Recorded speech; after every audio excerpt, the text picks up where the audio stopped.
The sky was dark, and the wind screamed like a warning. Heavy drops of acid rain fell from the clouds, hitting the ground with a hiss. The streets were empty, abandoned, with broken signs swinging in the storm. Ethan pulled his coat tighter around himself as he walked quickly through the market ruins. He was just looking for shelter, a place to wait until the storm passed. His boots splashed through shallow puddles, the rain biting his skin through the coat. It wasn't safe to be out here for long. He saw the dim outline of an old shop ahead, its windows fogged and cracked. The glass door was half open, swinging slowly with the wind. Ethan pushed it open and stepped inside, shaking the rain from his coat. The air was cold, but at least it was dry. Dust and shadows filled the room. Old shelves stood crooked, some empty, others holding useless junk. He thought he was alone until he heard a soft, muffled sound. It was a whimper, almost too quiet to notice. Ethan turned toward the corner and froze. There, sitting on the floor, was an alien woman. Her skin was pale gray, almost blue, and her large eyes were filled with pain. Her clothes were torn and soaked, and in her thin arms she held a small bundle wrapped in a ragged blanket. The bundle moved slightly. And then he heard it. The weak cry of a baby. The woman tried to feed the child from a small bottle. Ethan saw her hands shaking as she tilted it. But nothing came out. The baby's tiny mouth searched for more, and when it found nothing, it cried harder. The woman closed her eyes tightly, her lips trembling. Ethan could see the truth. The bottle was empty. She had no food for her child. He stepped forward slowly, raising his hands to show he meant no harm. She noticed him and quickly pulled the baby closer, her eyes sharp with fear. Ethan stopped a few feet away, speaking in a calm voice. "It's okay. I'm not here to hurt you," he said. She didn't answer, only stared at him like she was ready to run. Then the baby let out another cry, and she looked down, her face full of shame. Ethan reached into his coat and pulled out his ration pack. It was his last meal for the day, a small pack of nutrient paste and a soft bread roll. He tore the bread in half and placed it on the floor between them. Then he set the packet of paste beside it. "You need this more than I do," he said quietly. Her eyes flickered from him to the food. She didn't move. The baby whimpered again, and the sound broke something inside her. Slowly, she reached out, her hands trembling as she took the bread. She tore off a small piece, chewed it quickly, and then took a careful bite herself. Her eyes widened. She had not eaten in a long time. She fed the baby next, pressing a bit of the paste into its mouth. The tiny cries turned into soft, sucking sounds. The child's little eyes closed, calmer now. The woman's shoulders began to shake. She bent her head over the baby and whispered something in her own language. Ethan didn't understand the words, but he understood the feeling. Tears rolled down her cheeks. For a moment, she looked at him, and he saw gratitude mixed with something else, fear. A sudden noise outside made Ethan glance toward the door. It was faint, like footsteps splashing through the wet streets. He turned back to the woman. She had pulled the baby close again, her eyes darting to the doorway. "Who's out there?" Ethan asked. She shook her head quickly, refusing to speak. The footsteps grew louder. Through the cracked window, Ethan saw a shadow moving in the storm. It was tall, broad-shouldered, and not human. The figure stopped in front of the shop for a moment, then moved away. Disappearing into the rain, Ethan looked back at her. Her lips were pressed tight, her knuckles white as she held her child. Something was wrong. She wasn't just a mother caught in a storm, she was running from something. And whoever was looking for her wasn't far away. The baby made a soft noise, and she rocked it gently. But her eyes stayed fixed on the door. Ethan took a slow breath. He knew this wasn't the end of their meeting. In fact, it was only the beginning. The rain outside didn't let up. It beat against the cracked glass like it wanted to break in. The smell of wet metal filled the air. The woman stayed pressed into the corner, the baby wrapped tight in the thin blanket. Ethan crouched down, careful not to get too close. He could feel her mistrust like a wall between them. "You can't stay here," he said softly. "It's not safe." His voice was steady, but his eyes kept glancing to the doorway. The shadow he saw before still fresh in his mind. She didn't reply, her breathing shallow, her eyes searching his face for some hidden danger. He sighed and unbuckled the pack from his shoulder. Pulling out a thermal cloth, he tossed it toward her. She caught it without thinking, her fingers curling into the warmth. A low, distant rumble echoed through the street. Not thunder engines, heavy ones, the kind used by patrol carriers. Ethan's jaw tightened. If they were here, it meant trouble. He stood, walking toward the doorway, peeking into the storm. The acid rain hissed as it struck the cracked pavement. Through the gray curtain of water, faint shapes moved, more than one, moving with purpose. His gut told him they were looking for someone. He turned back to her. "Come with me," he said firmly. "I have shelter nearby." She shook her head, whispering something in her own language. The words were quiet, but he caught the meaning. She couldn't trust him, not after what humans had done to her people. "I'm not like them," he answered, though he knew words alone wouldn't change her mind. Still, when a sharp metallic howl ripped through the rain, she flinched and looked toward the sound. The baby whimpered, and for the first time, her gaze wavered. He extended his hand, not moving closer, just waiting. She hesitated, her eyes darting between his face and the door. Finally, with a slow breath, she stood, clutching her child. She didn't take his hand, but she moved toward him. They stepped out into the storm, the cold acid rain stinging instantly against skin and fabric. Ethan pulled his coat wide, trying to shield her and the baby as best he could. They moved quickly through the side streets, keeping to the shadows. Every few steps, she glanced behind them, her fear more than just instinct. It was the fear of someone who had been hunted before. The rain masked their footsteps, but not the low growls that began to follow. Ethan's pace quickened, his hand brushing the pistol at his side. Ahead, through the rain, the faint shape of his outpost came into view, a squat metal structure with reinforced walls. But before they reached it, the growls turned into voices, harsh and sharp in a language Ethan barely recognized. They were close, too close. The woman froze, clutching the baby tighter, her eyes wide with dread. Ethan stepped between her and the sound, his own voice low and urgent. "Keep moving," he said. Without waiting, he guided her toward the outpost, the footsteps behind them splashing faster. The storm swallowed most of the noise, but not the feeling. The air was thick with it. The hunt was on, and they were the prey. The storm seemed to close in on them, the hiss of acid rain mixing with the sound of boots pounding through the water. Ethan didn't look back. He didn't need to. The way the woman's breathing grew quicker told him the hunters were right. Behind, they darted through a narrow alley, the walls on either side dripping with rain that burned small holes into the metal siding. The baby let out a small cry, quickly muffled as the woman pressed her cheek against its head. Her arms trembling, a shout cut through the downpour. Harsh and commanding, followed by the clatter of something metallic hitting the ground. Ethan recognized the sound instantly, a tracker beacon. Within seconds, the air hummed with the faint signal. "They know exactly where we are now," he muttered under his breath, his eyes scanning for a way out.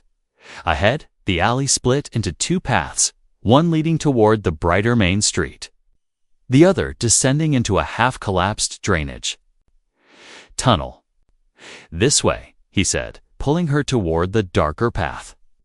She hesitated for a moment, but when the sound of splashing feet grew louder behind them, she followed without another word. The tunnel smelled of rust and decay, but it hid them from sight. Water dripped from the cracked ceiling, sizzling when it hit Ethan's coat. He moved fast, his steps sure. Even on the slippery ground, the woman struggled to keep up. Clutching her child close, suddenly, light flashed ahead, a narrow beam cutting through the dark. Ethan froze, pressing his back to the wall. The woman mirrored his movement, her eyes darting toward him for guidance. The beam moved slowly, scanning. Then a tall silhouette emerged from the shadows, an alien male, his armor patched and dented. A weapon hanging loosely at his side. Ethan recognized the crest painted on his chest plate, a debt collector from the warlord clans. The man's eyes locked onto the woman instantly, his lip curling into a grin. "There you are," he said, in a thick accent.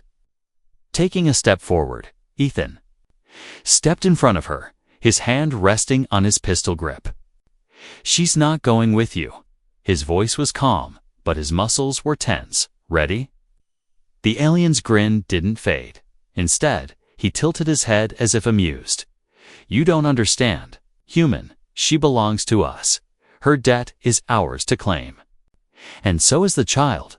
The woman's grip on the baby tightened until her knuckles turned pale. She whispered something that sounded like a plea, but her eyes stayed fixed on the ground. Ethan's jaw clenched. "Not today," he said, and before the alien could respond, Ethan grabbed her hand and pulled her down a side passage, the collector's angry shout echoing after them. The tunnel narrowed until they burst out into the open storm again. The outpost only 100 meters away now. But so were the hunters, their shapes breaking through the rain behind them. Ethan didn't slow down, every step pounding with the single thought, if they didn't reach that door in time, none of them would make it. They stumbled through the last stretch of the storm, Ethan's legs burning as he pushed forward, the metallic taste of acid rain clinging to his lips. The outpost loomed ahead, its steel walls streaked with years of weather and battle marks. He slammed his hand against the entry pad, the door groaning open just enough for them to slip inside before sealing shut behind them. The sudden silence was almost deafening, broken only by the crackle of the fire in the corner. The air inside was warm, the orange glow from the flames throwing long shadows on the walls. The woman stood near the door for a moment, dripping water onto the floor, her chest rising and falling in quick breaths. The baby shifted in her arms, letting out a tired whimper. Ethan pulled a blanket from a shelf and handed it to her. She took it without speaking, wrapping it around herself and the child. Steam rose faintly from the damp fabric as the heat began to chase away the cold. "You can sit," Ethan said, motioning toward a chair near the fire. She hesitated, her eyes scanning the room as if looking for hidden threats. Finally, she moved forward. Lowering herself carefully into the seat, he crouched across from her, his voice low but steady. "They're not just chasing you, are they?" It wasn't really a question. Her gaze flickered toward the flames, the light catching the tired lines on her face. "They want what my husband owed," she said at last, her voice soft but bitter. "He died owing them more than we could ever pay, and now they come for me." Her hand brushed over the baby's head. "For us," Ethan's jaw tightened. "And if they take you," he began, but she finished the sentence herself. "We don't come back." Her voice cracked, but her eyes were steady. He stood, pacing for a moment, his boots thudding softly on the metal floor. Outside, the storm continued its relentless hiss. But it wasn't the rain he was worried about anymore. The warlord's hunters wouldn't give up. Ethan glanced toward the window, catching the faint movement of a shadow passing beyond the glass. For a moment, he thought it might be a trick of the firelight, but then it moved again, slow, deliberate, watching. The woman noticed his change in expression and held the baby closer, her knuckles white. "They're here," Ethan said quietly, already reaching for the rifle mounted above the workbench.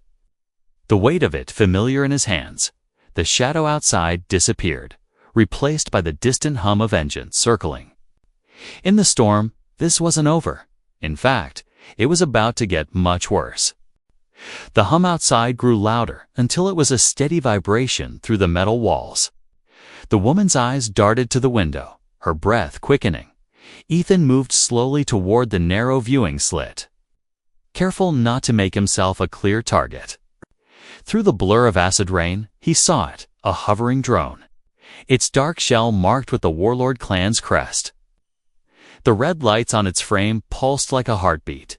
Suddenly, it angled toward the cabin and a deep, crackling voice came through. Its speakers, human. The voice boomed, cold and certain. "You have something that belongs to me." The woman flinched at the sound. Clutching the baby so tightly, it began to whimper. "Hand her over, and I will forgive your trespass. Resist, and you will burn with her." Ethan didn't answer, his eyes locked on the drone. The voice continued. "She carries a debt. She cannot pay. Her life is mine. Her offspring is mine. There is no law to protect her from me."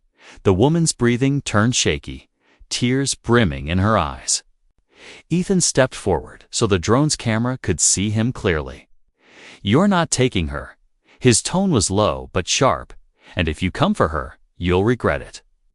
There was a pause on the other end, then a short, ugly laugh. "You think you can stand against me, human? You think one rifle will stop my men?" The voice deepened into a growl. "I will take her from your hands myself."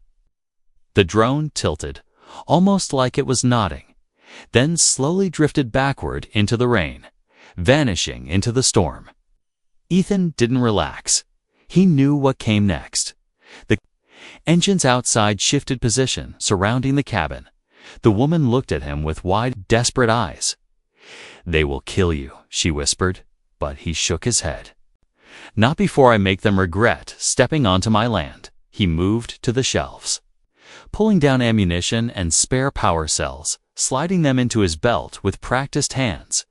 Outside, shadows began to gather through the haze. Tall figures, moving into position, rifles in hand, the hum of their armor systems growing louder. The air felt heavy, charged with the promise of violence. The baby let out a soft cry, and the woman rocked it gently, her gaze never leaving the door. Ethan checked the rifle one last time, his mind already calculating the fight ahead. He knew the odds, and he didn't care. They weren't taking her, not while he was still breathing. The first impact rattled the cabin walls, a heavy metallic thud followed by another. The Warlord's men were testing the door, their shadows shifting in the dim glow from the fire. Ethan moved to the narrow gap in the window and saw them clearly. Now armored figures with pale, scarred faces, eyes glowing faintly under the stormlight. He turned to the woman, her back pressed against the far wall, the baby hidden beneath the folds of the blanket. "Stay low. Don't move unless I tell you." His voice was calm, but inside he was already counting the seconds before the breach. The door shuddered under another hit, the locks groaning. Ethan raised his rifle, planting his feet. He could feel the heat from the fire at his back, the hiss of acid rain outside, and the sharp, electric hum of his weapon charging. The final blow came with a deafening crash. The door swinging inward, 3 figures stormed in, weapons up. Ethan's first shot dropped the lead attacker instantly.